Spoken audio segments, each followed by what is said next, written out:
Shut up and sit down. तो चलिए आइए अब हम लोग पढ़ते हैं 35.1 व्हाट इज़ वुमेन्स एम्पावरमेंट, महिला सशक्तिकरण क्या होता है। आइए इसके बारे में पढ़ते हैं। We all know that the constitution of India has conferred equal rights to all women and man. हम सभी जानते हैं कि भारत का जो संविधान है वह सभी महिलाओं और पुरुष को एक समान अधिकार दिया है।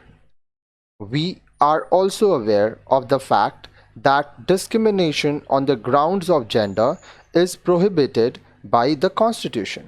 हम सभी ये बात भी जानते हैं कि लिंग के आधार पर अगर आप भेदभाव करते हैं तो यह हमारे संविधान में ये गुनाह है, ये रोका गया है। आप लिंग के आधार पर भेदभाव नहीं कर सकते हैं।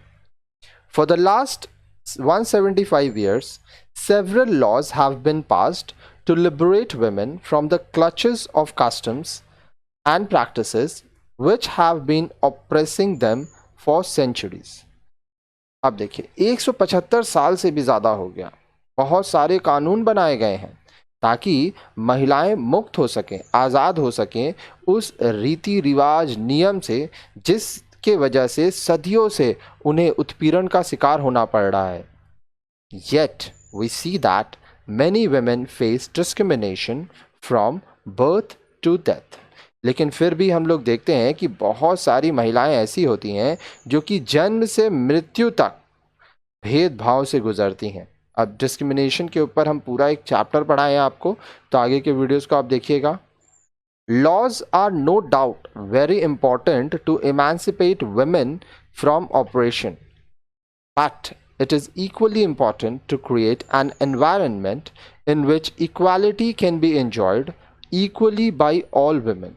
अब देखिए हम लोग जो कानून बनाते हैं इसमें कोई शक नहीं है कि ये बहुत महत्वपूर्ण है ताकि महिलाओं को मुक्ति मिले, उनको जो परेशान किया जाता है, उनकी जो दर्द है, उत्पीड़न है, उससे मुक्ति मिले। लेकिन साथ साथ यह भी ज़रूरी है कि एक ऐसा वातावरण बनाया जाए जहाँ पर महिलाओं के लिए एक समान अवसर हो, ठीक है, इक्वालिटी मिले, महिला हो पुरुष हो सबको इक्वालिटी मिले और महिलाएं इसका आनंद ले सकें।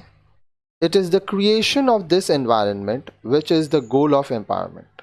अब देखिए ऐसा वातावरण बनाना है, यही लक्ष्य है महिला सशक्तिकरण का। अब हम लोग नेक्स्ट वीडियो में पढ़ेंगे who is an empowered women. अब ये जो सशक्तिकरण की जो हम लोग बात कर रहे हैं तो किस महिला को हम लोग मानेंगे कि वो एम्पावर्ड है।